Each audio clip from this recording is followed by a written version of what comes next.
perjuangan dari kedua couple goals ini, jatuh bangun dan juga momen-momen yang berharga sekali. Oke, maka dari itu langsung saja kita panggil pemateri hari ini, yaitu Bapak Eko Priyanto dan Ibu Eka Sri Mulyaningsih.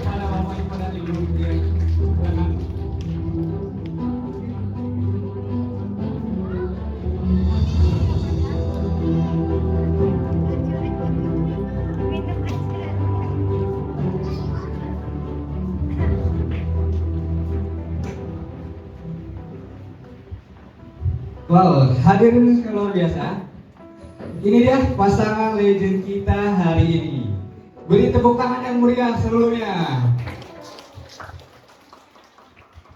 Pak Eko dan Ibu Eka ini pengusaha UMKM sukses dari Bubur Oni. Hari ini kita bakal kupas nih cerita inspiratif mereka dari dapur kecil sampai jadi bisa sebesar ini ya. Ya, senang banget hari ini saya dan Mas Raffi bisa kembali hadir untuk mengisi talk show hari ini, yang tentunya saya akan nanti kita tanya-tanya banyak ya sama Pak Eko dan Ibu Eka ya. Maka dari itu ya, ini bukan hanya pasangan yang kompak di dapur teman-teman, tapi juga kompak untuk mengejar mimpi bareng-bareng, luar biasa sekali ya. Tapi mungkin boleh nih sebelum kita masuk ke sesi talk show, boleh dari Pak Eko dan Ibu Eka untuk memberikan sambutan atau menyapa Bapak Ibu sekalian hari ini. Baik, Assalamualaikum warahmatullahi wabarakatuh. UMKM Bojonggede. Ya, baik, terima kasih sekali dari Nisa dan Mas Raffi. Mas apa Bang? Makan.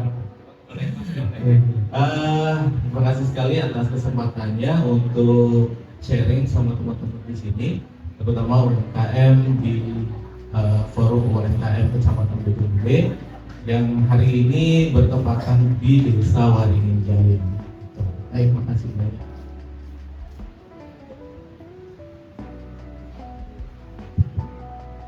Bismillahirrahmanirrahim. Assalamualaikum warahmatullahi wabarakatuh. Masya Allah ya, kalau di UMKM itu didominasi oleh para kaum ibu ya. Itu menunjukkan bahwa ibu-ibu itu multi talent. Nggak hanya mengurus rumah tangga, nggak hanya mengurus anak, tapi juga memikirkan bagaimana mencari cuan gitu ya, membantu suami untuk memenuhi kebutuhan di keluarganya, Masya Allah. Dan ini menunjukkan semangat ibu-ibu yang luar biasa dengan hadir ke sini. Semoga nanti kita saling sharing ya Bu ya. Saya di sini bukan bermaksud untuk menggurui, tidak. Kita sama-sama sharing. Semoga dengan sharing nanti akan memberikan kebermanfaatan buat kita semua untuk bisa lebih maju ke depan. Itu dari saya. Terima kasih. Baik, terima kasih Bapak Eko dan Ibu Sri atas sambutan dan sapa-sapa santai kepada Bapak Ibu sekalian hari ini. Oke, mungkin saya pengen tanya nih, mungkin Bapak Ibu sekalian penasaran nih Pak, Bu. Nah, boleh diceritain nggak sih awalnya kebentuk Bubur Oni itu seperti apa gitu ya? Terus idenya dari siapa nih? Kok bisa kepikiran gitu ya? Hebat sekali nih, boleh. Begini ya Bu, pertama sekali terpikirkan Bubur Oni itu awalnya saya sebagai ibu yang memiliki anak balita, waktu itu masih susah ya Bu ya. Saya mencari, kan saya kerja, ngajar dan saya punya balita. Ketika itu sebelum mendapatkan informasi tentang bubur bayi, saya itu membuat sendiri dan itu sangat repot sekali ya. Kadang prosesnya sampai 3 jam dan itu belum tentu dimakan oleh anak. Udah kita capek, terus biayanya juga nggak sedikit karena kan kalau masak sendiri nggak mungkin kan Bu ya, beli daging cuma seon gitu, paling nggak ke pasar minimal sekali 1/4 kilo, itu udah berapa. Kemudian sayurnya terus masak di kompor sampai 3 jam itu kan pasti juga gasnya lumayan dan nggak dimakan pula. Jadi di situ saya, ya Allah, di mana para ibu karir yang lain ya, yang dia kerja terus punya balita, pasti sangat repot sekali kayak gitu. Sehingga terpikirkan oleh saya bagaimana supaya bisa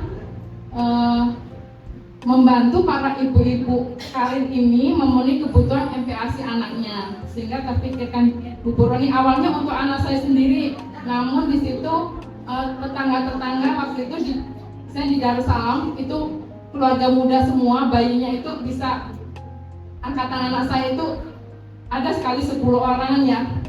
Jadi di situ pada ini nyobain awalnya terus pada suka doyan, sehingga mereka sekalian dong dijual gitu, kita mau kayak gitu. Nah dari situ saya terpikirkan untuk memproduksi bubur bayi. Awalnya hanya di depan Pesona Darussalam.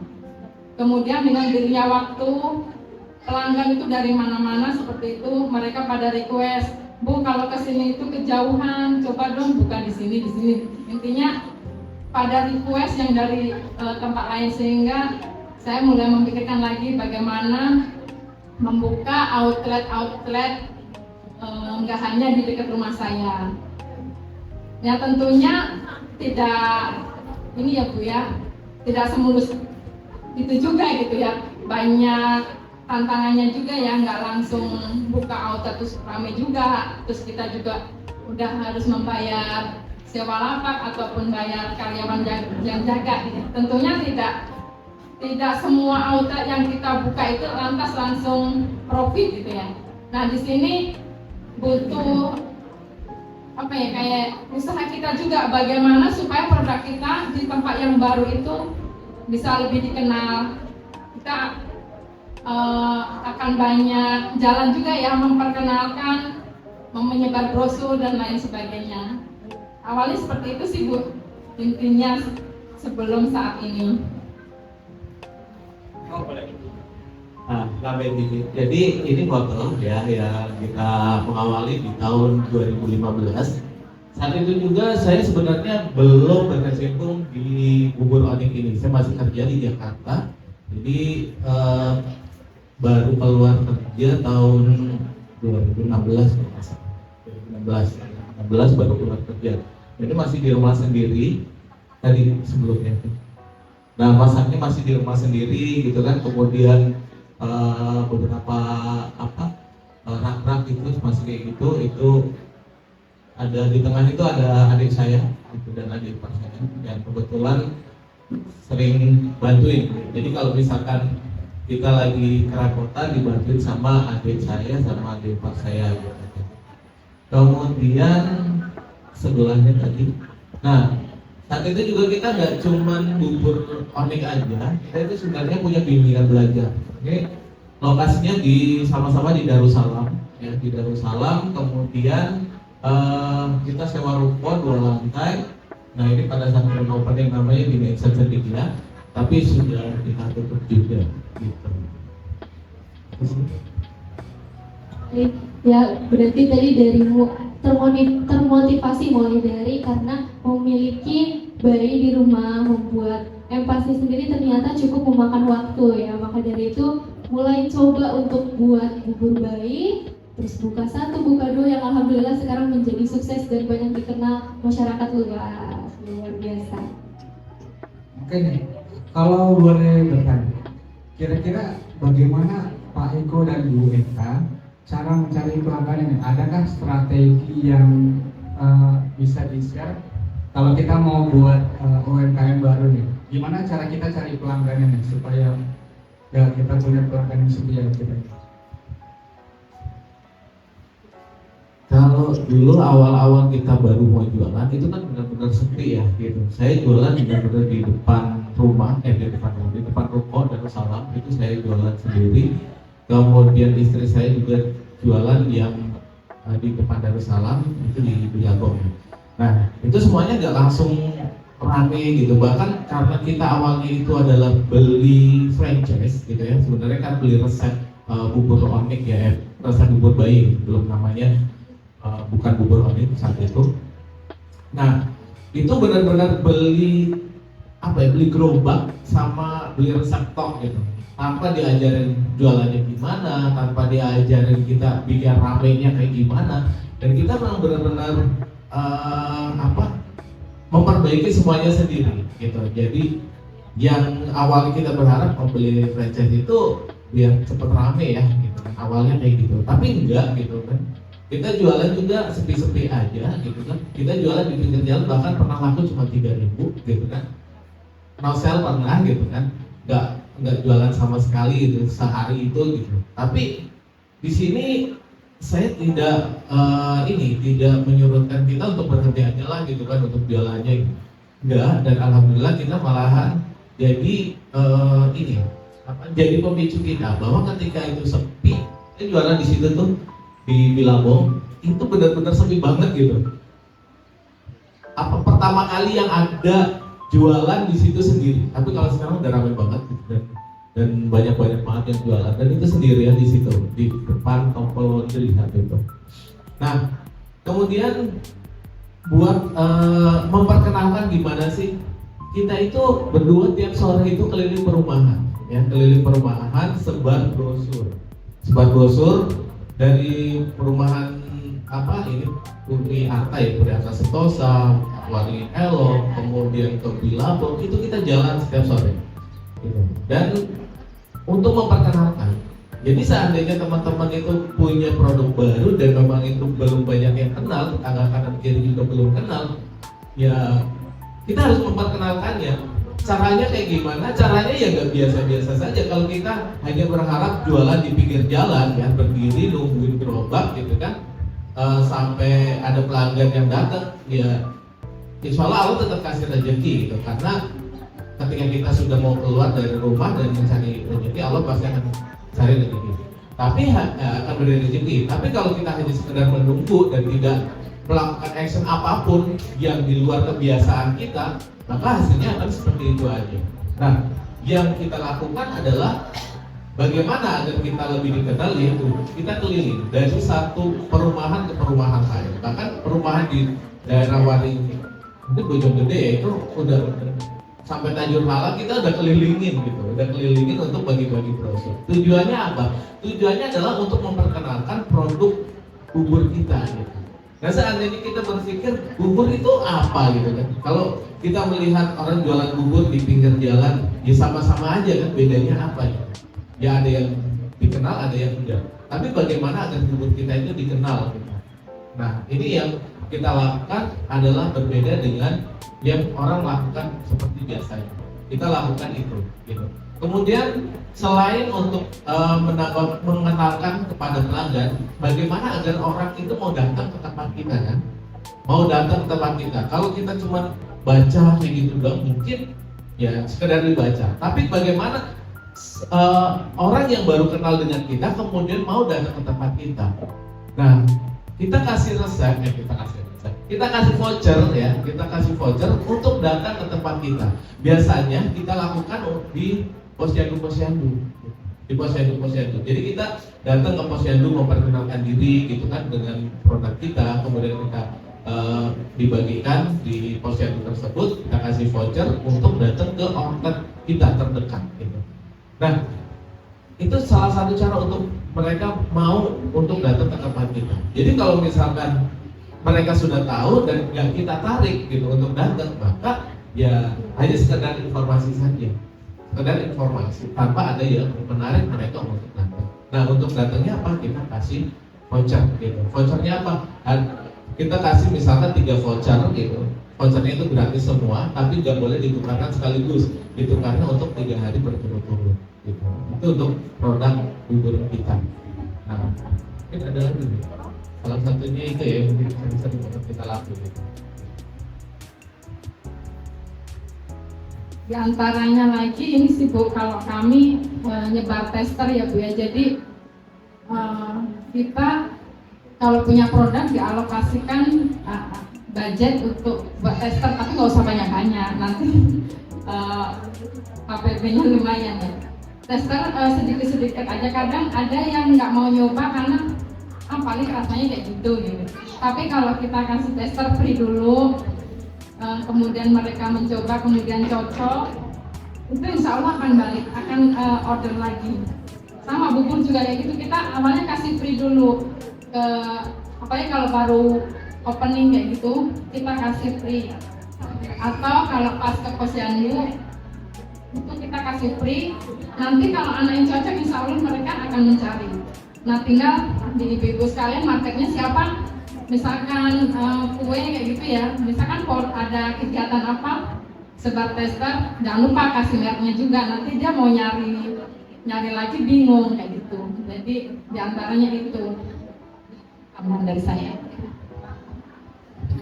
Berikutnya tadi dari yang namanya mengenalkan produk itu lewat posyandu, terus juga kita memberikan tester kepada yang terdekat gitu, supaya mungkin teman-teman yang ada di lingkungan sekitar udah tahu nih ada yang namanya bubur onik ya.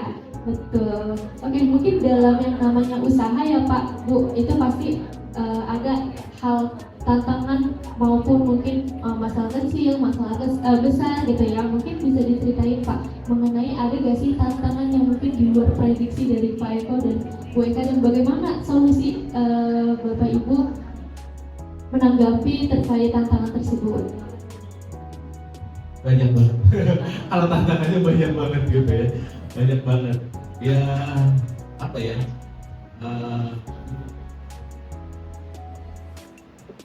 Gitu. Jadi tantangan pertama ketika kita mau untuk jualan itu ya, apalagi udah sepi gitu kan, tantangannya mental ya. Yang pertama itu mental. Kalau kita hanya berpikir mental kita jualan bubur saat itu, ya kita udah berhenti gitu ya, capek banget sih jualan bubur sampai jam 9, kadang-kadang nggak laku sama sekali gitu, bahkan cuma laku 3.000 gitu paling.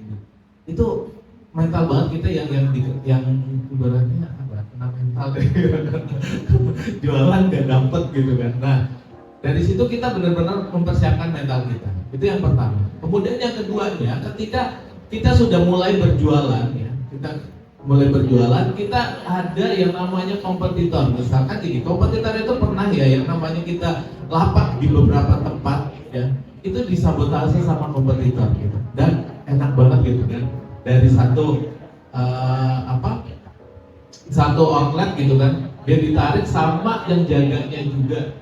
Nah itu tantangan kedua. Tantangan berikutnya gitu, terus kalau misalkan kita mau masak yang masak orang lain, emang resepnya nggak dicuri orang gitu kan. Pernah juga kita berpikir kayak gitu, nanti kalau misalkan dia masaknya dicuri orang gitu, kemudian mereka buka bubur yang sama di tempat kita gitu. Itu tantangan berikutnya. Selanjutnya kita tertarik dengan produk lain gitu. Ini saya pernah selingkuh dengan mie gitu kan. Pernah selingkuh dengan mixer kita gitu kan. Kita berpikir gitu kan, ini lebih cuan gitu kan. Nah ternyata kena COVID ya, kemudian tutup juga gitu. Kemudian pernah lagi kita buka lagi gitu, mie lagi, ternyata juga tutup juga gitu. Nah hal kecil gitu ya, kalau kita fokuskan ya alhamdulillah gitu, ada hasil. Jadi biarpun namanya orang jualan bubur di pinggir jalan, kalau memang kita mau fokus akhirnya bisa besar. Nah, kalau tadi di Kompani Profile itu ada mungkin 150 outlet lebih ya, alhamdulillah untuk per hari ini kita udah lebih dari 200 outlet gitu ya, untuk ini tahun lalu ya, per hari ini udah ada 200 outlet. Nah pernah saya ditanya sama almarhum Pak Maman ya gitu kan, Mas Eko outletnya mau berapa sih? Saya cuma punya mimpi, kita punya mimpi berapa 1.000 outlet gitu ya, amin gitu, semoga aja tercapai gitu. Tapi dengan mimpi itu kita punya arah, dimana ketika mimpi-mimpi itu akan diraih, ada jalan yang akan kita lakukan gitu. Nah jalannya seperti apa? Yaitu yang memang kita harus persiapkan dari sekarang. Nggak tahu tercapainya entah 2 tahun kemudian, 3 tahun kemudian, 4 tahun kemudian, kita nggak tahu. Tapi kita yang sekarang kita bangun adalah bagaimana untuk meraih mimpi tersebut gitu. Selanjutnya tantangan berikutnya adalah dari ilmu yang kita dapatkan. gitu. Kalau kita hanya sekedar mengandalkan jualan kita, ya, jualan kita. Saya jualan bubur, kemudian saya berpatokan ya udah yang penting bubur laku, gitu kan. Hari ini bisa makan selesai, gitu. Kita nggak pernah berpikir cuman sampai di situ. Kita berpikir bahwa kita harus mempunyai mimpi tadi, ya. Bagaimana caranya agar mempunyai outlet sampai 1000 dan kita belajar. Belajar itu ya ada yang gratis, ada juga yang berbayar. Jangan takut untuk belajar yang berbayar, karena ilmu itu mahal, ya. Ilmu itu mahal. Kita dapat ilmu dari mana-mana saja, ya kita simpan, kita praktekkan. Jangan kita dapat ilmu yang gratisan, gitu kan. Kemudian kita nggak pakai, tetap kita pakai, gitu. Bahkan kemarin saya baru pulang dari acara di Bandung. Saya 5 hari di Bandung ya, untuk belajar lagi, gitu. Ya alhamdulillah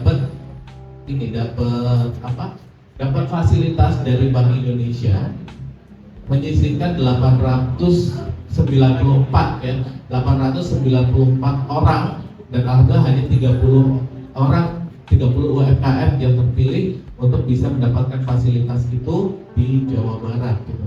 Masih terus belajar lagi, dan ini yang besok akan saya transfer ilmu yang kemarin saya dapat ke teman-teman yang ada di sini, gitu.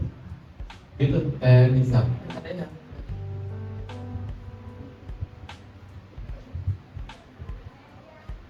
Ya itu dia, kita harus Nambah lagi. Nah, Umi ini termasuk yang baru-baru untuk belajar, gitu. Ini karena apa? Karena saya seret-seret untuk belajar. Sampai kegiatan-kegiatan apapun ya, sampai kemarin kita belajar di Malang ya, Malang, di Jogja, itu saya dorong untuk berangkat bersama tim yang lain. Karena apa?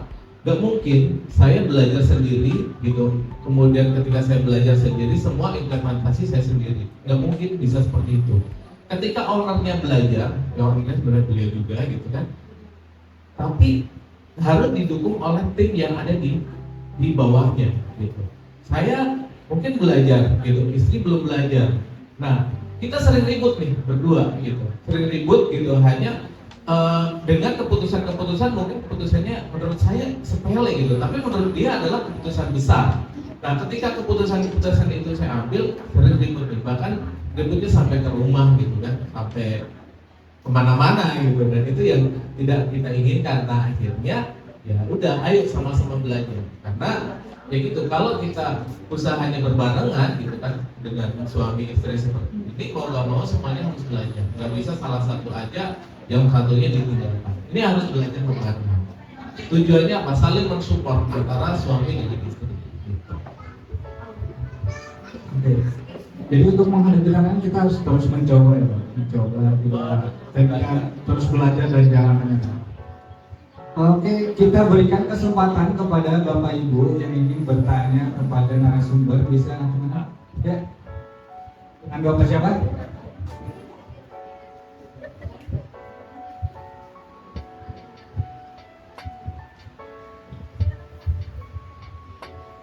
Sedia. Oke, assalamualaikum. Berdiri. Oke. Assalamualaikum warahmatullahi wabarakatuh. Terima kasih. Dari jawabannya orang semangat semua, insya Allah sukses semua, amin. Masih ingat ke saya Kak Pak Eko? Saya izin para senior dan para pimpinan yang hari ini hadir, saya ingin bertanya. Di Bukit Waringin saya punya 3 pertanyaan dan alhamdulillah terjawab dengan puas. Hari ini saya mau bertanya dengan 3 pertanyaan juga. Pertama, saya mau nanya, tadi ada visi misi, ada Bapak juga salah satu concern di CSR-nya ya Pak ya. Sebagian kita yakin bahwa semakin banyak kita sedekah, maka usaha kita akan semakin maju ya. Pertanyaannya adalah, apakah ini sudah menjadi konsep juga yang Bapak tanamkan sehingga CSR tadi memang benar-benar ingin disalurkan banyak? Dan pertanyaan kedua, apakah Bapak punya konsep tersendiri, misalnya gini, di target dagangnya dulu dibesarin baru kemudian CSR-nya dikeluarin, atau emang Bapak dari CSR-nya ditargetin baru nanti itu ngikutin gitu? Itu pertanyaan satu. Karena Ini kayaknya jadi salah satu materi yang sering dibawa karena saya ingat juga Bunda Devi waktu di Rawa Panjang bilang kalau kita mau banyak dapat hasil, perbanyak wadah. Kalau nggak salah gitu ya Bunda Devi ya di Rawa Panjang ya. Jadi wadahnya harus banyak. Itu juga menjadi salah satu yang saya anggap relate dengan CSR tadi ya. Pertanyaan kedua,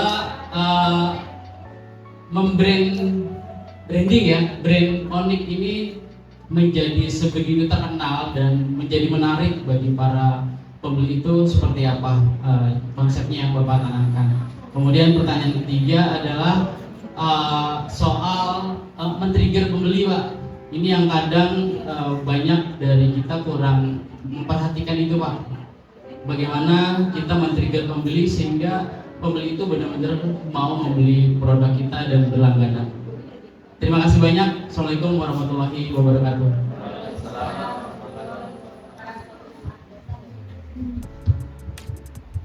Jawab dulu ya, satu Pak. Baik Pak, terima kasih sebelumnya atas pertanyaannya. Saya akan mencoba menjawab pertanyaan Bapak yang pertama terkait CSR ya Pak ya.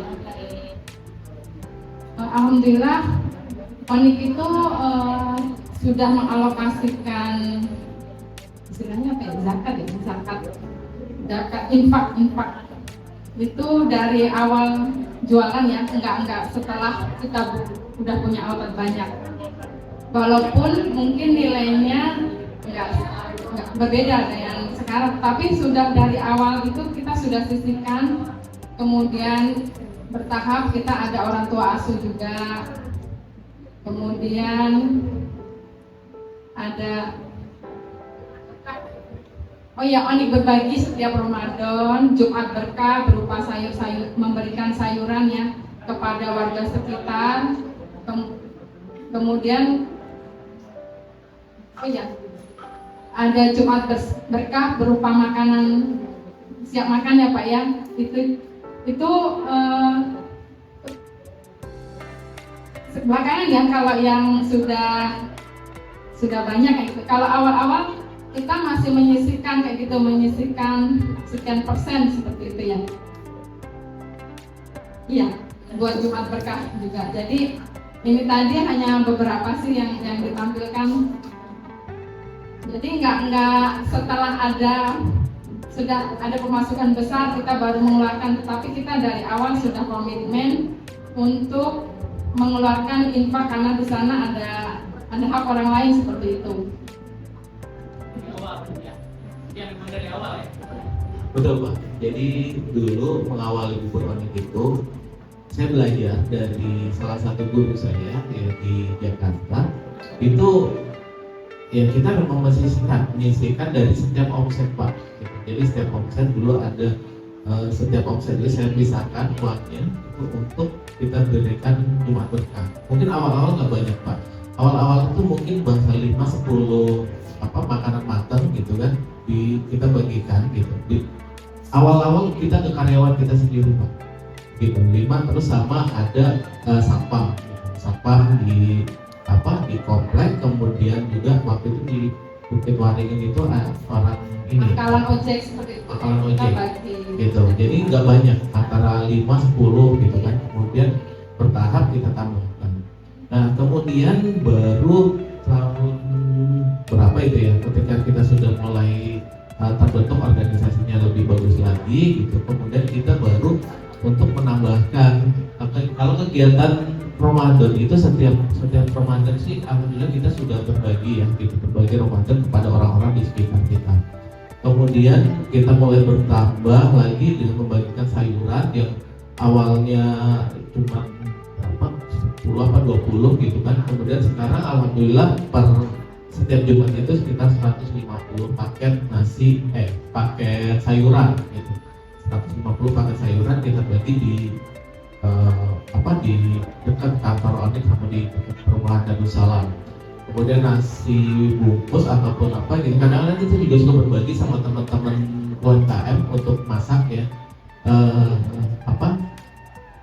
Sekitar 200-an paket lah untuk kita bagi juga buat karyawan-karyawan kita untuk sarapan pagi dan juga orang-orang yang membutuhkan sarapan di sekitar ini kita. Kemudian kita juga ada orang tua asuh juga, kita anak asuh juga, kita ada 2 anak asuh yang kita biayai, alhamdulillah full ya gitu kan untuk biaya sekolahnya mereka, ada 2 orang. Nah kemudian juga ada pengajian juga kita buatkan setiap minggu. Kemudian apa lagi? Ya pengajian seperti itu Pak gitu. Jadi kegiatan kita gak melulu tentang kegiatan bekerja saja, tapi memang tugas kita juga mendidik kepada tim kita agar mereka juga ketika bekerja ya ini mendapatkan keberkahan juga gitu. Itu sih Pak gitu yang nomor 1. Kemudian tadi yang nomor 2 untuk membranding itu kita nggak langsung Pak. Membranding itu pas coba Pak, tahun berapa ya? Ada back lagi belakangnya lagi. Ada lagi. Oh ini 2017 baru kita membranding. 2016 nya kayak gimana Mas? Oh nggak ada. Nah 2016 itu kita masih pakai kemasan polos ya. Kita awalnya kita bubur namanya bubur baby love gitu kan. Tapi intinya polos. Jadi nggak ada branding sama sekali. Kemudian 2017 baru kita ada itu plastik polos tutup di sebelah kanan itu. Kemudian coba Mas 2017 nya. Nah, logonya juga masih seperti itu, warna-warni, intinya juga warna-warni. Ini di tahun 2017 baru kita buat branding Onyx dengan warna kuning, merah, biru gitu kan, masih rame. Kemudian kita belajar lagi baru tahun 2020 berapa masa kok kita buka lagi. Nah ini mana tuh? Nah 2019, nah ini baru berubah. Gitu. Yang tadinya cup polos kayak gini jadi cup kayak gini. Kita juga ada memunculkan boneka Niko yang untuk branding kita. Nah seragam pun masih warna-warni seperti ini tahun 2019 gitu. Nah kemudian kita perbaiki lagi karena kita belajar lagi bagaimana agar produk ini benar-benar terlihat brandingnya biar nggak warna-warni. Tahun 2023 nah ini kita rebranding jadi cuman hijau sama kuning aja. Nah ini kita fokuskan sekarang branding kita di hijau kuning. Jadi memang bertahap, tidak langsung sekaligus membuat branding itu berbarengan gitu, tapi bertahap. Mulai dari kaosnya, kemudian mulai dari bootnya juga berubah jadi hijau kuning seperti ini. Kemudian ada warna lain nggak ada, cuma hijau kuning aja gitu. Bahkan saya punten tambah sepatu-sepatunya.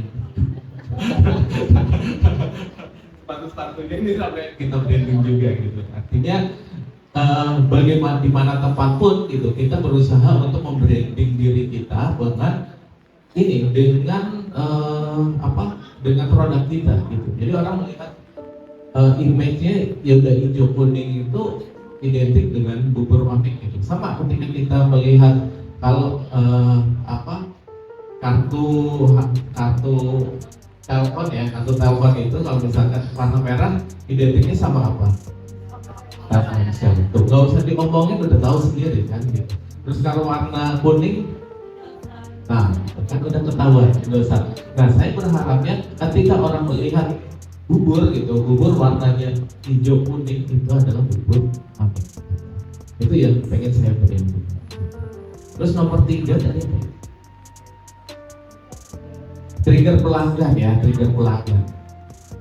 Selama ini trigger pelanggan ya kita dengan pelayanan yang pengen pelayanan itu benar-benar pelayanan prima. Karena kalau berhubungan dengan makanan ya, dengan outlet yang ada, kita kan orang biasa datang ke outlet gitu ya. Ini benar-benar harus pelayanan prima yang memang kita harus lakukan.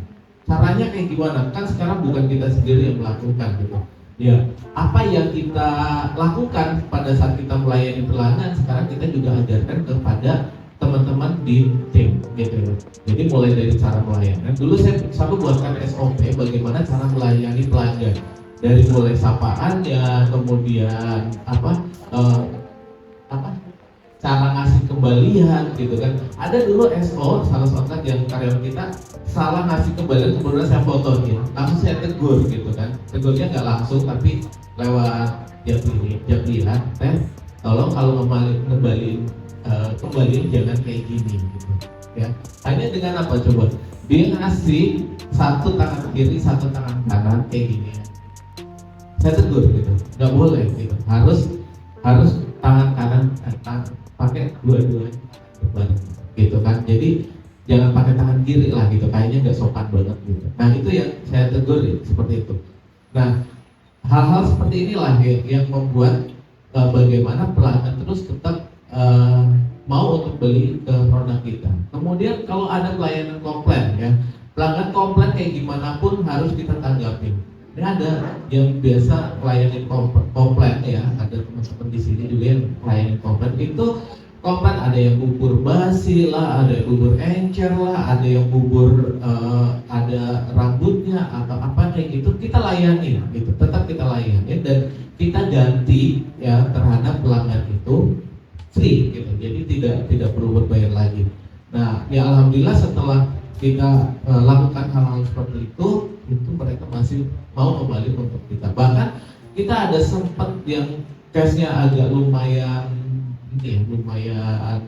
berat gitu, sampai katanya pelanggannya masuk rumah sakit gitu ya, kita sampai datengin ke sana, kita jelas sampai kita datengin kenapa sih gitu kan sampai masuk rumah sakit gitu kan, kemudian kita telusuri gitu asal muasalnya kayak gimana, makanannya apa saja, dan alhamdulillah gitu kan setelah kejadian itu ternyata memang bukan dari kita gitu, dari kesalahan dari kesalahan pelanggan gitu, dan alhamdulillah sampai ada yang parahnya sekali, sempat ada yang meninggal, kita sampai ketakutan gitu kan, sampai kita ketakutan kenapa gitu sampai meninggal. Ya ternyata bukan, balik lagi, bukan karena produk kita gitu, ternyata memang si pelanggan ini dia lagi sakit ya, sakit tampok saat itu, diajak keluar naik motor dari Bojong ke Jakarta, dan itu kan langsung keluar itu ya gitu, panasnya langsung tinggi banget gitu, dan itu yang terus penanganan di sananya itu kurang bagus gitu kan, ya akhirnya qadarullah meninggal gitu, dan kita juga ikut ikut berduka cita dengan kejadian hal seperti itu. Nah ini yang membuat kita semakin hari kita semakin mengerti bagaimana ketika melayani pelanggan dengan baik gitu ya, alhamdulillah pelanggan juga mau untuk kembali kepada kita gitu Pak. Gimana Pak, sudah terjawab? Boleh Bapak? Bapak ini.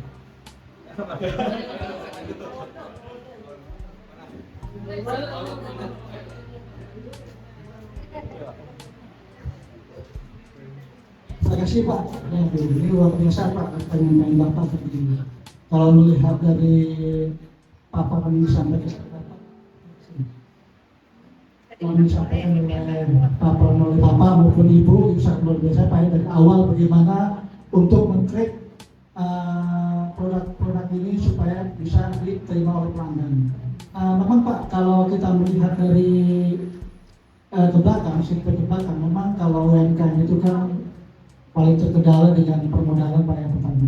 Kedua pemasaran. Ketiga mungkin belum kurang ini inovasi Pak. Ya kalau Bapak tadi saya inovasinya udah bagus nih. Ya tadi di jawabannya ya.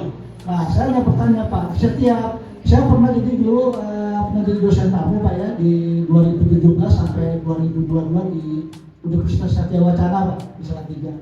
Itu setiap apa yang saya tanyakan kebetulan mahasiswa saya itu hampir 80% UTS. Jadi saya tahu bagaimana mereka itu melakukan cara dan upaya yang dilakukan supaya bagaimana dia berdagang Pak. Saya pelajari itu. Tapi saya ini nggak menjadi berdagang Pak. Saya nggak berdagang. Saya pelajaran dari mereka saja gitu. Nah cuma saya mau tanya Pak, salah satu yang mungkin mendasar buat Bapak yaitu resiko apa Pak yang sering timbul Pak dalam hal produk ini Pak. masalahnya satu apa dari permodalan, kedua apa penadaban prestasi atau ada dari pelanggan yang tadi Bapak Profesor itu, apa yang dilakukan sama Bapak gitu Pak supaya hal ini bisa diminimalkan Pak, agar supaya produk ini bisa terus secara eksis gitu. Dan yang kedua Pak, ini kan pegawai ini banyak Pak nih, ini sistem kontrak apa Pak nih? Ya saya itu aja Pak. Terima kasih Pak. Assalamualaikum warahmatullahi wabarakatuh.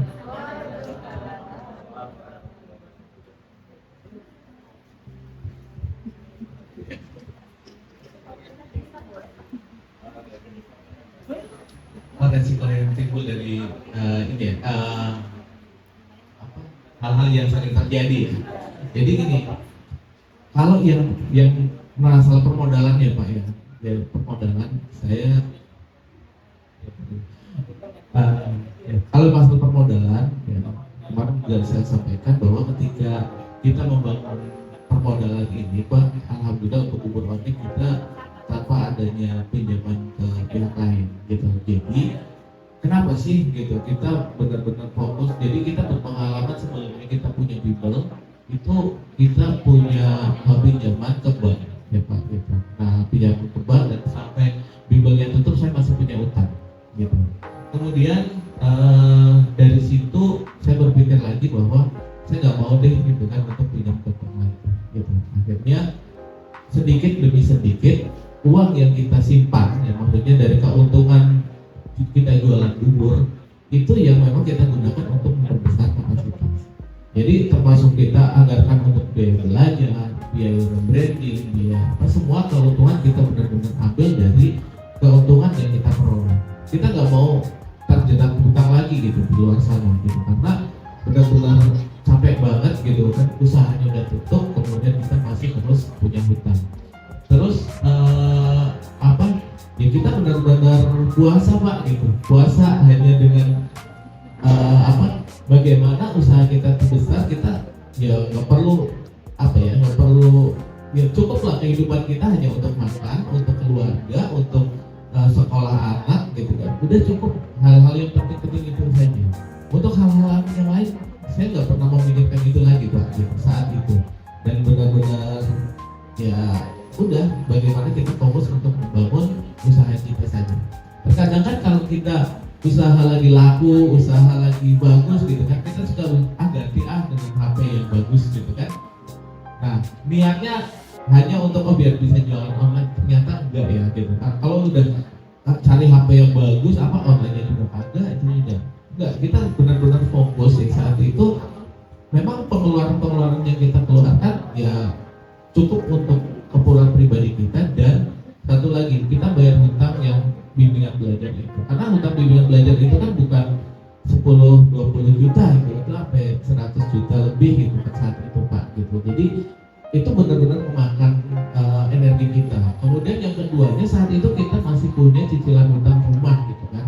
Dan saat keluar kerja pun gitu saya masih punya cicilan hutang mobil gitu Pak. Jadi saya punya cicilan 3 hutang yang memang membuat saya itu kalau misalkan saya nggak serius dengan jualan ini, ya saya nggak bisa bayar apa-apa gitu.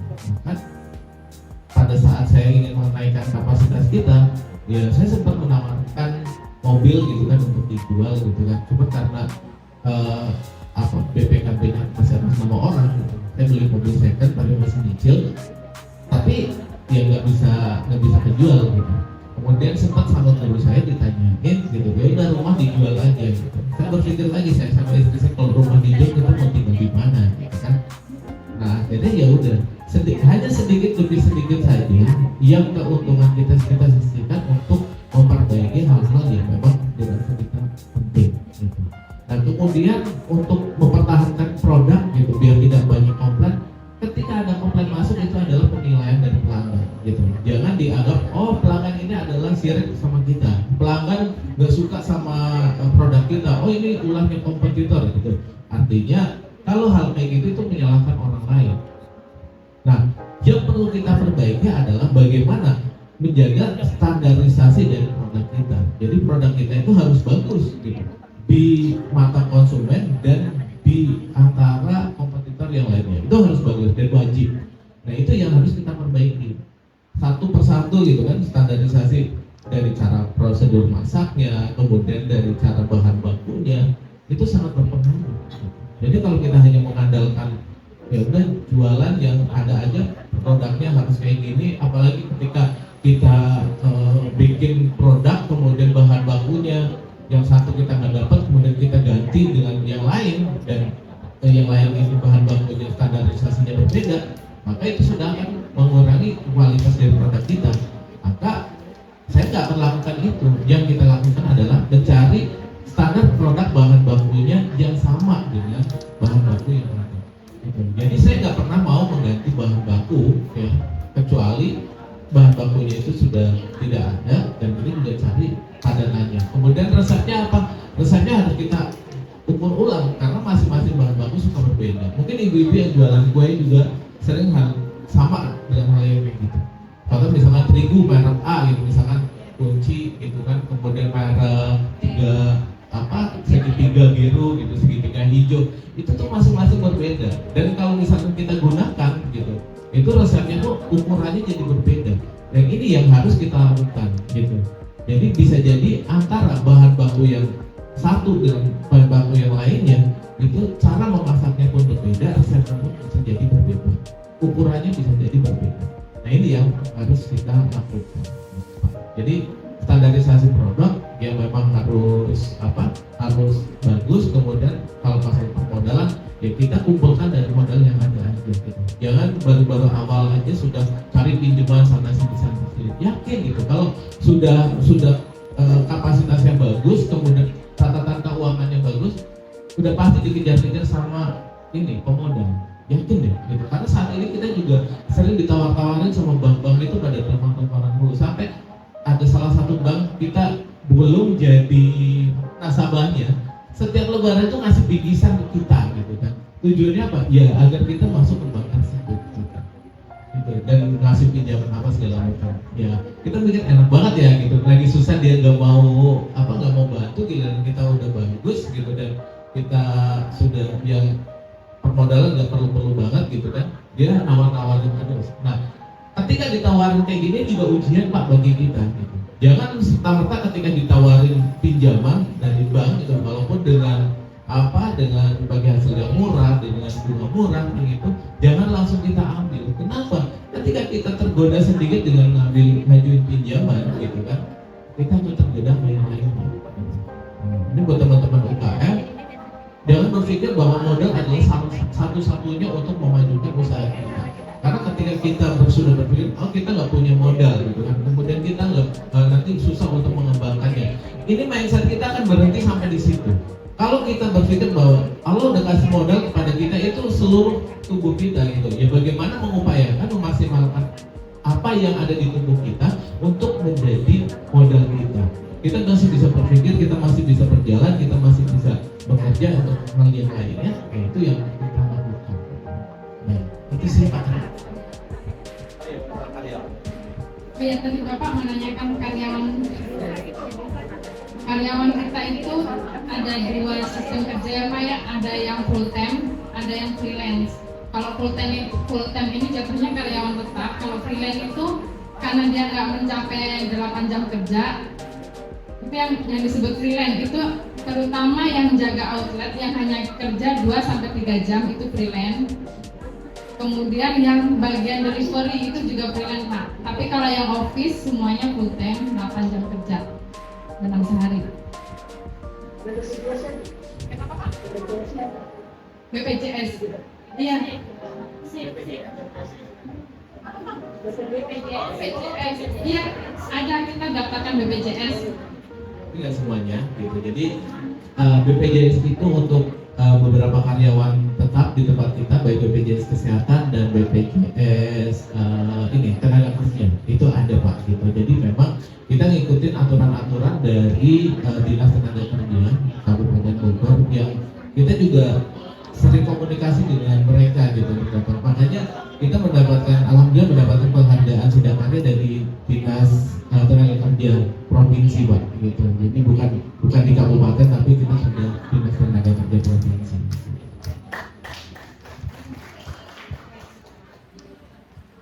cukup terjawab ya.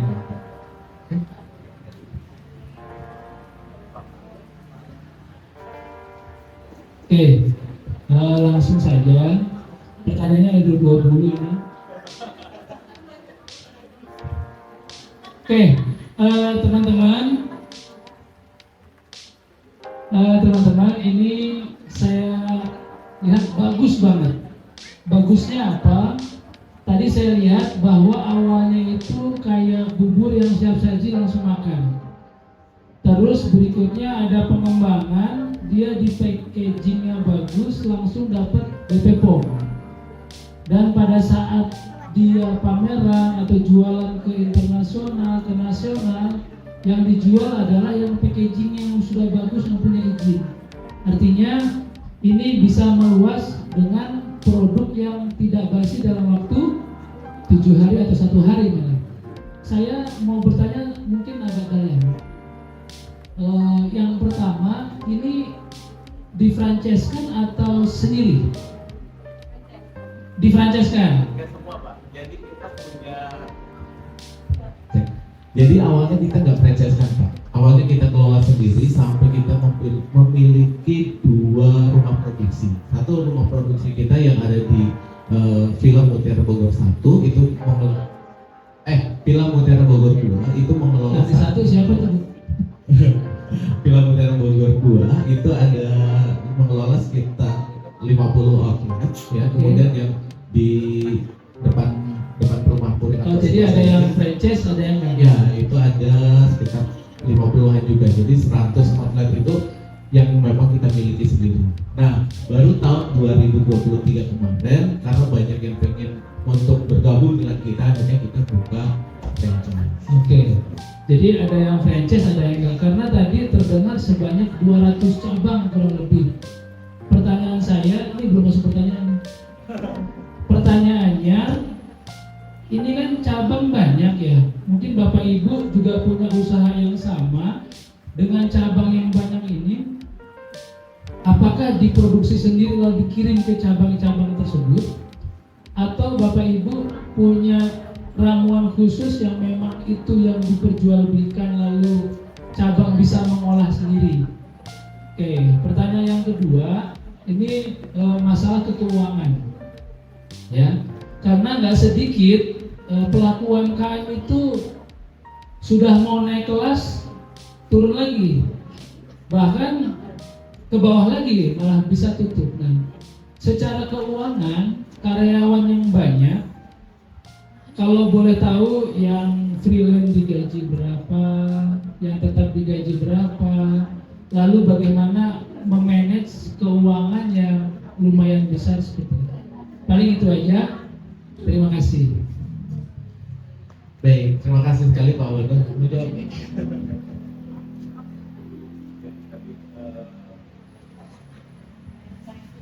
Yang franchise ya Pak ya, produknya itu diracik dari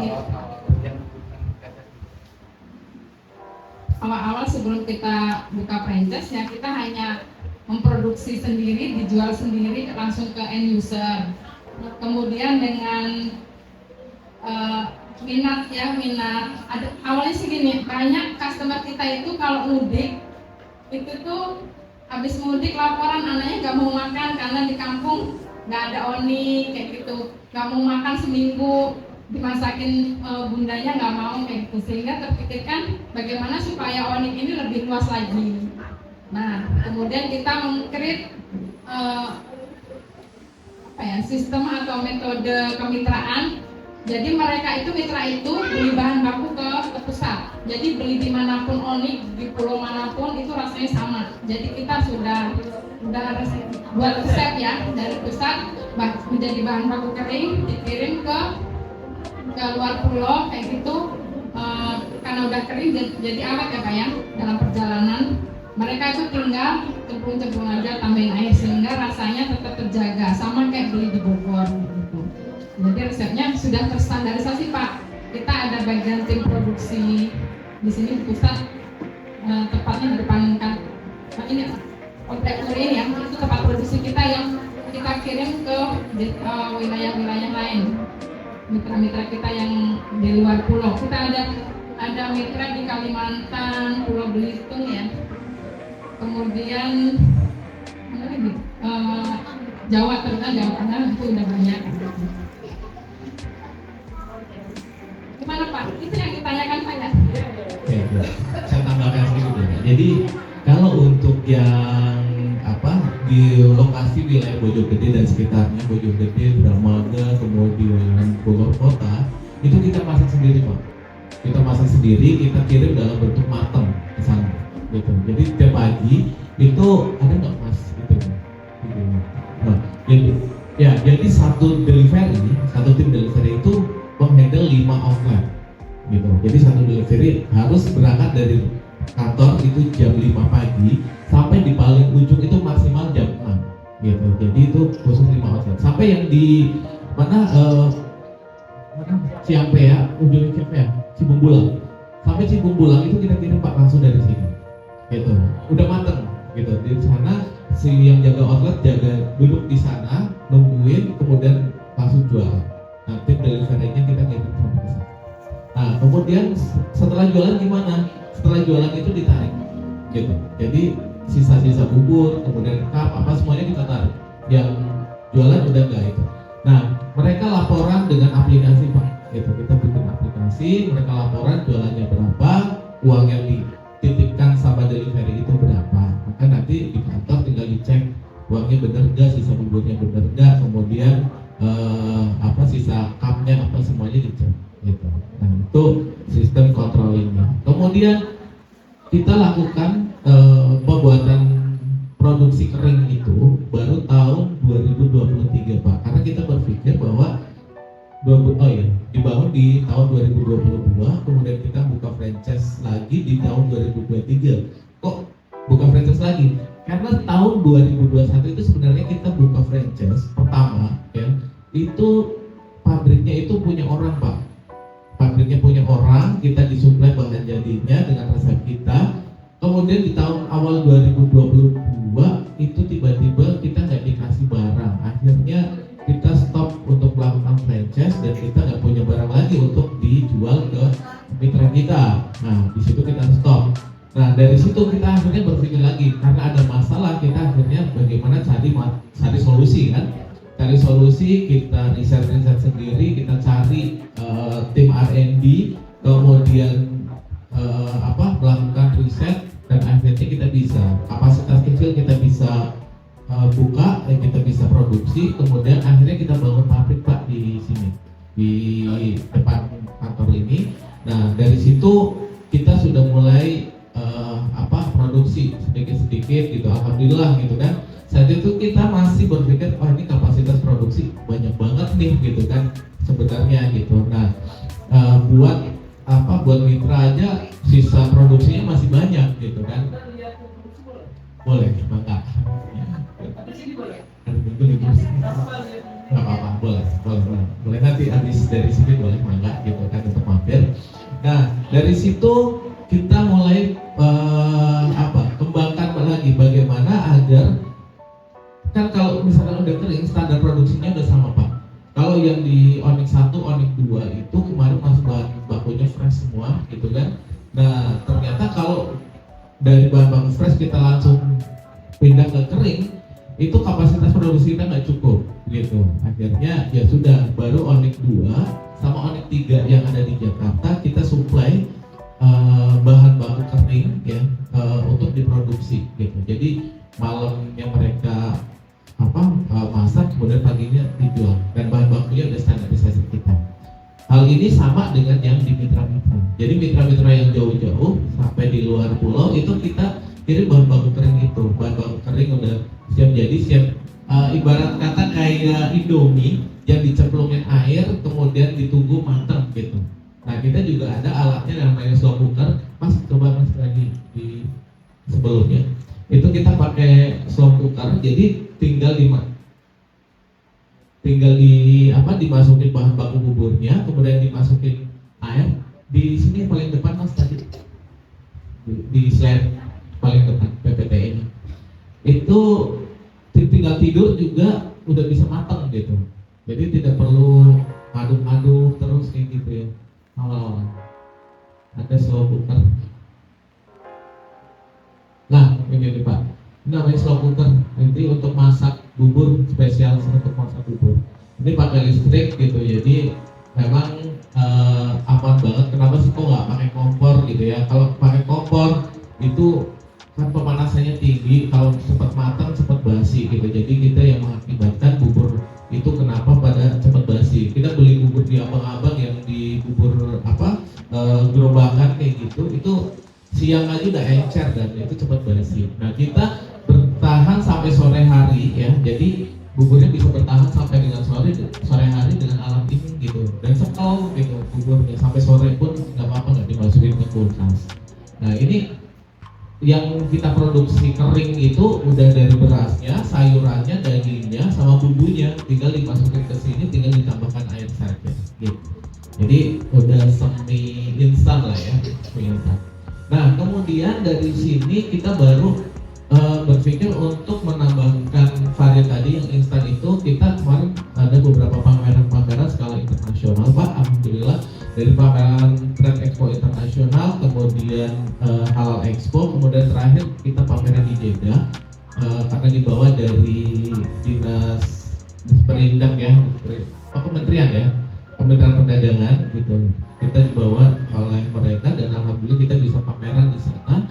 Yang alhamdulillah kemarin sempat ada beberapa yang masuk Pak untuk kita follow up gitu, insya Allah gitu. Nah kemudian ini bentuknya tadi Pak yang penting itu ya. Nah ini beberapa pameran yang sudah kita ikuti. Ini ketika kita pameran di Trade Expo Indonesia skala internasional, ini beberapa calon buyer kita yang memang waktu itu kita prospek. Jadi memang kalau kita berpikir UMKM hanya skala lingkungan saja, enggak teman-teman semuanya. Kalau kita mau fokus, kalau kita bisa naik sampai internasional. Dan ini alhamdulillah saya lakukan dari yang benar-benar jualan di pinggir jalan dan alhamdulillah bisa ke pameran skala internasional. Gitu.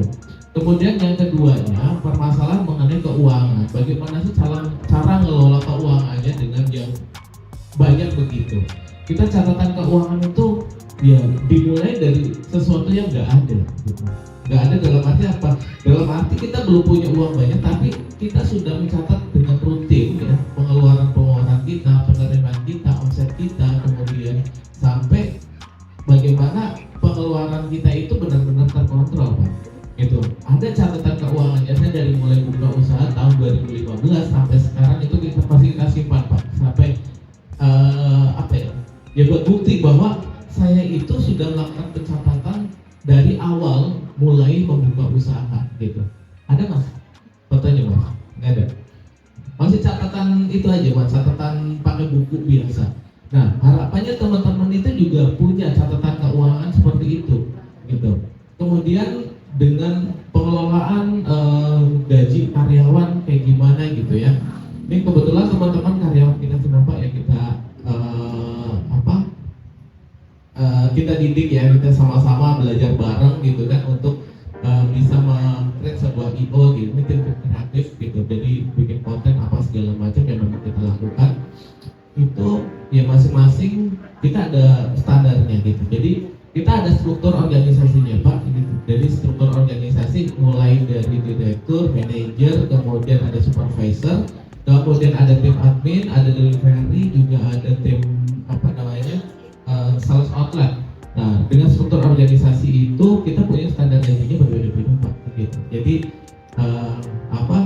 kita buatkan dari awal tujuannya agar kita mempermudah tim HRD kita itu untuk melakukan recruiting karyawan itu dan mudah. Standar gajinya untuk pegawai dengan sales outlet adalah sekian, kemudian untuk supervisor sekian, untuk yang yang admin sekian. Itu ada standarisasinya gitu. Kemudian gimana sih kalau dari UMKM awal-awal menentukan gaji itu kayak gimana gitu. Ya kalau kita tidak langsung serta-merta menentukan gaji itu langsung standar UMR gitu, enggak juga Pak gitu. Karena kalau kita langsung dengan standar UMR gitu kan, ngikutin perusahaan besar nggak mungkin gitu. Dinas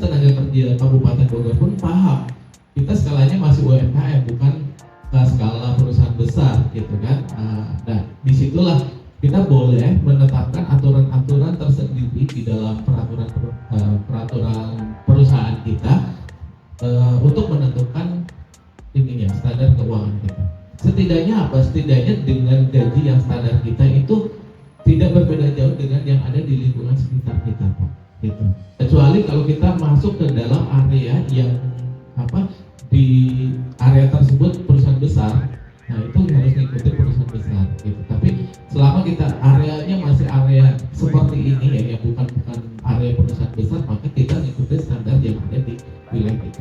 Kayak standar kerja 8 jam gimana sih gitu kan?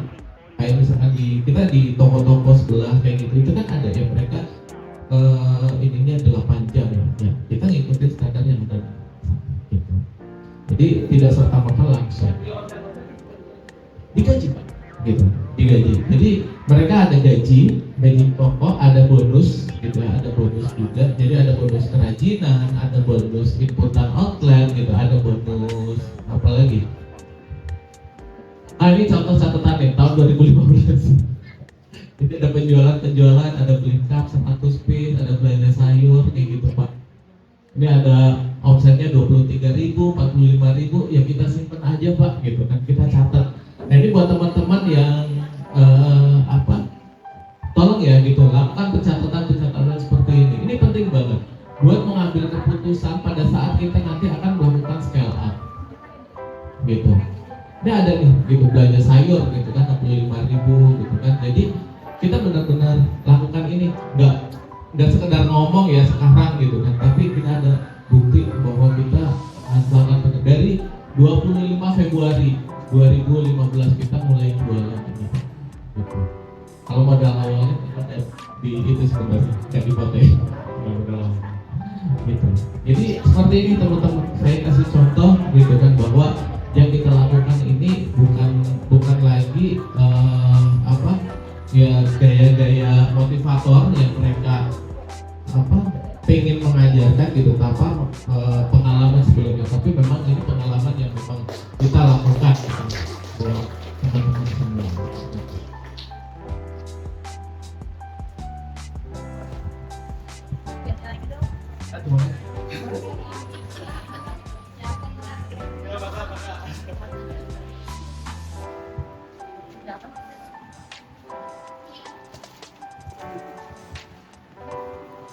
Assalamualaikum warahmatullahi wabarakatuh. Saya Mila dari Desa Bojong Baru. Mau tanya Pak, boleh tahu tidak untuk bermitra di perusahaan Bapak berapa? Setelah controlling, selanjutnya bubur yang tidak laku masih ada kan pastinya ya? Itu dikemanakan? Lalu produk yang kemasan itu sudah terjual di mana saja? Yang produk yang kemasan itu sudah di mana saja yang sudah dijual? Itu saja Pak. Terima kasih.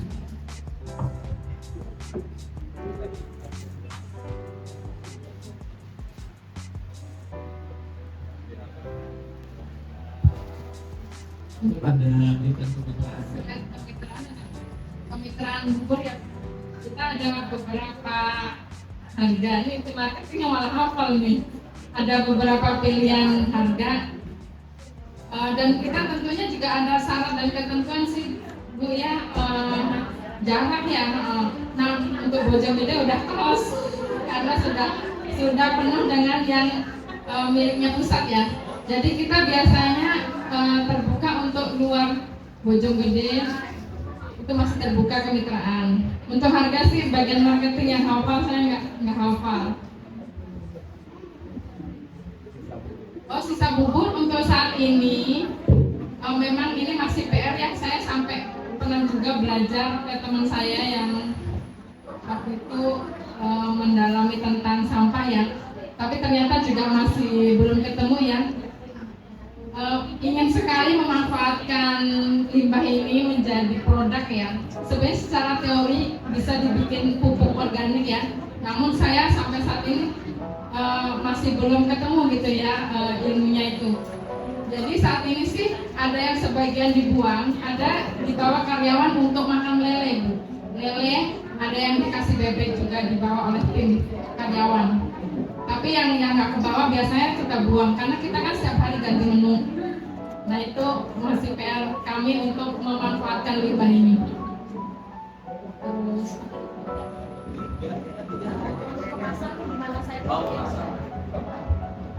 Baik, kalau yang untuk produk kemasan kita awal kita jual lewat outlet kita itu ya, kalau dibilang tanpa promosi ya memang kebetulan kita sudah langsung jualan ya gitu sama pelanggan kita gitu. Jadi sudah langsung se-area Bojonggede, Depok dan sekitarnya itu alhamdulillah sudah. Kemudian penetrasi lainnya itu kita mengikuti pameran-pameran dan ketika mengikuti pameran-pameran alhamdulillah banyak pelanggan-pelanggan dari luar Bojonggede gitu kan sampai yang kita kirimkan kemarin sampai Papua juga kita udah pernah kirimkan juga gitu. Nah kemudian kita memang lagi mau konsen juga penjualan lewat Shopee, Tokopedia gitu lewat marketplace gitu. Jadi baru kemarin juga saya juga belajar dan ingin segera implementasi nih gitu bagaimana penjualan biar laku gitu. Karena kemarin saya belajar dari expert Shopee gitu sampai penjualannya bisa 200 miliar setahun gitu. Jadi dan jualannya apa, ternyata jualannya basreng gitu. Menurut saya excited banget gitu kan. Jualan basreng aja bisa omsetnya 200 miliar setahun gitu. Artinya kan setiap bulan minimal banget itu udah bisa sampai 10 sampai 11 miliar gitu kan. Itu dari jualan basreng gitu. Nah, apalagi bubur onik gitu, ya semoga saja gitu kan dengan kita harus percaya diri ya produk kita juga harus laku gitu. Nah kemudian kalau kemarin kita baru ada permintaan penawaran itu yang dari Jeddah gitu, hasil dari pameran kita di Jeddah, dan semoga saja kita bisa ekspor ke luar negeri. Harapan kita baru seperti itu gitu. Baik, itu saja. ini Bu tadi yang harga kemitraan.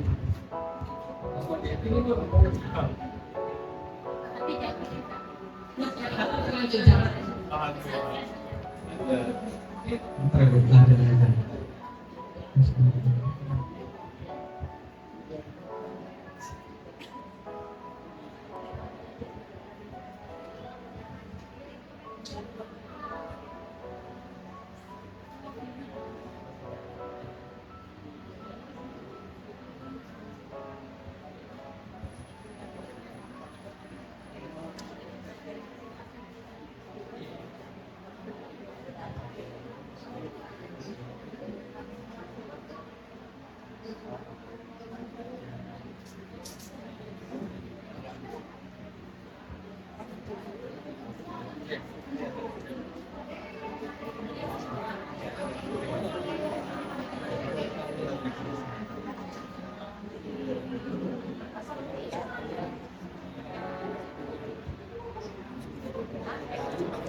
Ibu yang mana nih?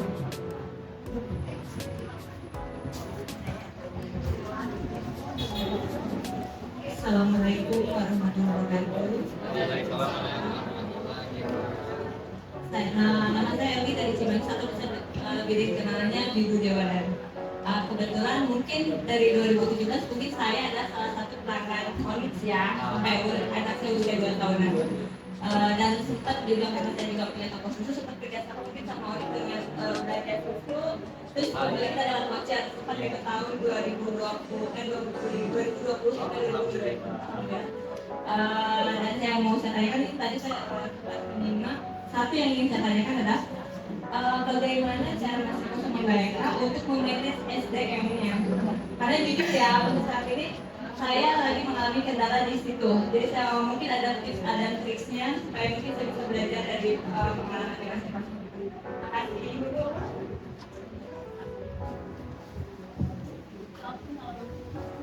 Oke, baik, boleh bertanya terlebih dahulu, SDM yang dikelola berapa orang sebenarnya?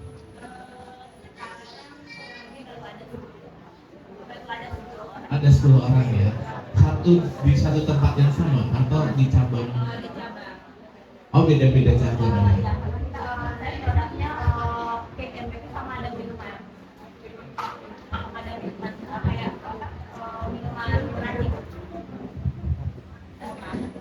Jadi saya produknya saat ini ada kopi, cake and bakery sama pastry, terus saya ada minumannya juga. Nah, kita kebetulan sudah buka franchise untuk minumannya. Kalau untuk franchise sih kita nggak terlalu ini ya, bukan PR banget buat kita gitu. Tapi untuk yang under kita langsungnya itu manage orang SDM. Kontrolnya saat ini mau pakai apa? Kontrol karyawannya. Kita biasanya sih hampir sama sih sebenarnya kita report, tapi kita saya belum pakai aplikasi, cuma masih manual tapi mereka foto atau kita kunjungan langsung seperti itu. Baik, Ibu. Makasih ya. Jadi karena gini, ketika kita ngomongin tentang scale up, ngomongin tentang membuka cabang gitu ya. Scale up itu berharap kita itu meningkatkan kapasitas ya, gitu kan, meningkatkan kapasitas dari penjualan kita gitu. Kita berpikirnya seperti itu, tapi yang perlu kita cermati adalah kita sudah siap melakukan scale up-nya apa belum ya. Jadi kita harus mempersiapkan terlebih dahulu tuh. Jadi jangan sampai ketika kita melakukan scale up juga permasalahannya gitu ya. Jadi semakin banyak cabang semakin banyak pula permasalahannya. Ya memang kondisinya adalah seperti itu. Nah, kalau dari kita itu memang saat ini waktu awal-awal dulu ya, waktu awal-awal kita belum punya aplikasi kayak gitu. Ya memang kita kontrol dari ada nggak Mas yang laporan gitu, laporan. Jadi produk yang kita bawakan ke outlet itu berapa, kemudian nanti laporannya berapa, itu ada gitu kan. Kemudian ya memang salah satu yang menjadi kendala adalah kehadiran.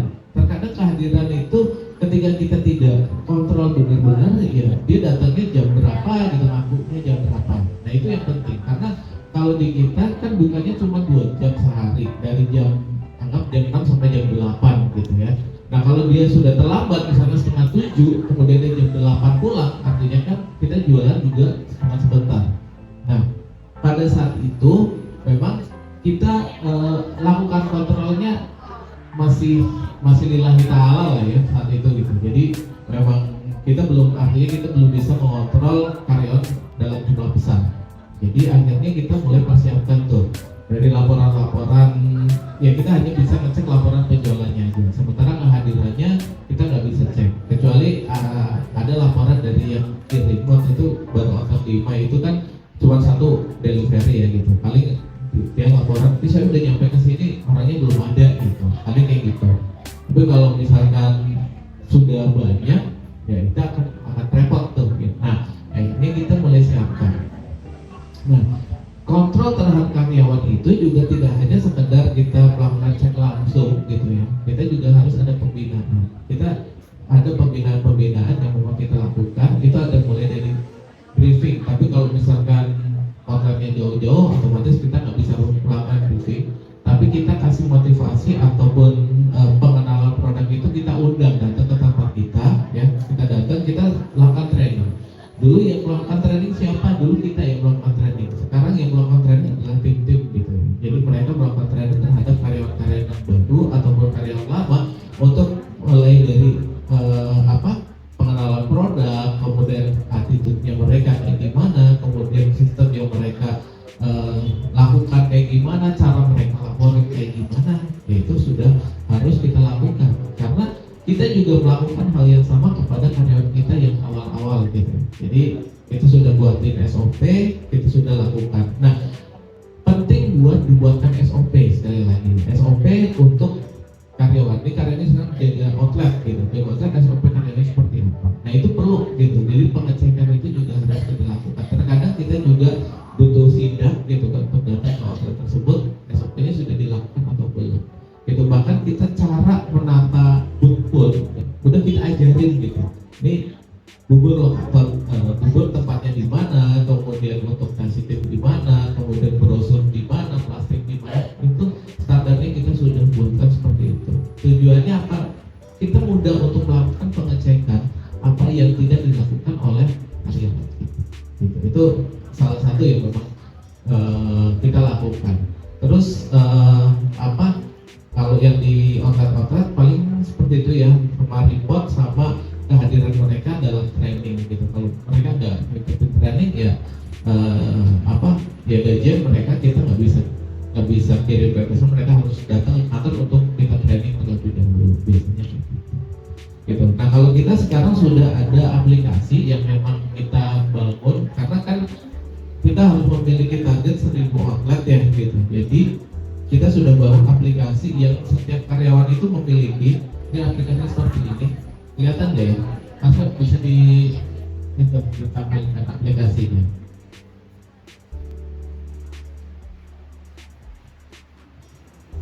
Di aplikasi ini. Nah, jadi setiap karyawan itu punya aplikasi Onyx seperti ini dan dia absen lewat aplikasi. Dia absennya sudah kita tentukan di outlet mana gitu, dia harus absen. Nah, mungkin kalau belum ada aplikasi ini, ibu boleh kontrol terhadap misalnya dia harus selfie gitu kan, kirim ke ibu, mas saya sudah datang jam segini gitu. Itu perlu gitu karena kan pasti akan mengurangi dari ini ketika dia terlambat, mengurangi dari kehadirannya dia yang mau mengakibatkan penjualan kita pun jadi terlambat gitu. Nah, itu jangan sampai terjadi seperti itu. Nah, ini absensi seperti ini, penjualan pun lewat POS seperti ini ya gitu. Ini emang aplikasi khusus Onyx. Penjualannya apa saja bisa direkap di sini. Bahkan di kantor itu ya tinggal ngecek aja uang yang dikirimkan benar enggak gitu, sesuai dengan yang terinput dalam sistem. Ya, jadi kita kayak gitu. Nah, kalau kontrol lainnya karyawan selain training, briefing, kemudian apa lagi ya, pengajian gitu, itu kita juga lakukan. Itu sih Bu.